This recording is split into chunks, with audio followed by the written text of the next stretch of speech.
আমি ব্রাজিলের সাপোর্টার, আমি ব্রাজিলকে পছন্দ করি, বাট মেসি আনডাউটলি আমার ফেভারিট প্লেয়ার, মেসি এবং নেইমার, বাট আমি ব্রাজিলকে পছন্দ করি, ব্রাজিলকে। আনডাউটলি একদম।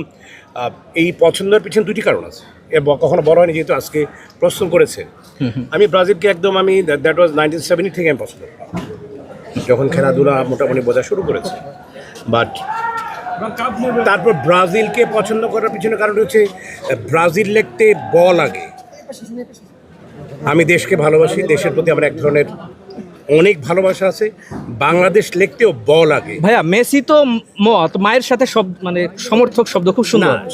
সেটা আলাদা ব্যাপার। আমি আগে বলেছি দেশের কথা। আচ্ছা, দেশের কথা যদি বলি, আমি সেভাবে বলবো, তাইলে আমার নাম রুবেল, তাই রোনাল্ডোকে আমার পছন্দ করা উচিত, ঠিক আছে? আমি ওইভাবে, আমি আগেই বলেছি আমি ব্রাজিলের সাপোর্টার, বাট আমি মেসিকে পছন্দ করি, বিকজ আনডাউটলি একটা greatest player of all time আমি মনে করি। কি মনে হয় এবার কি ব্রাজিল হেক্সা কমপ্লিট করতে পারবে? আপনার কাছে কি মনে হয়?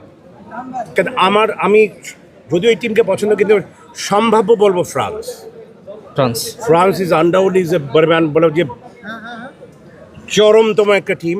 এদেরকে বিট করার মতো টিম মানে আমার নজরে পড়েনি, এটা টু বি অনেস্ট। মানে আমি ব্রাজিল সাপোর্ট করি, তার মানে ব্রাজিল জিতবেই আমি কথা বলবো না, জেতা উচিত।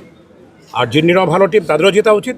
বাট আমি খেলাধুলা যেহেতু করেছি, খেলাধুলা যে দেখেছি আমি, তাতে আমি মনে করি যে ফ্রান্সের যে স্ট্যান্ডার্ড, ফ্রান্সের বলবো ডিফেন্স লাইন থেকে শুরু করে অফেন্স লাইন, স্পেশালি বলবো যে এমবাপ্পের যে স্পিড, এই এমবাপ্পের স্পিডকে কোনো ডিফেন্সের সামাল দেওয়া ইট উইল ভেরি টাফ।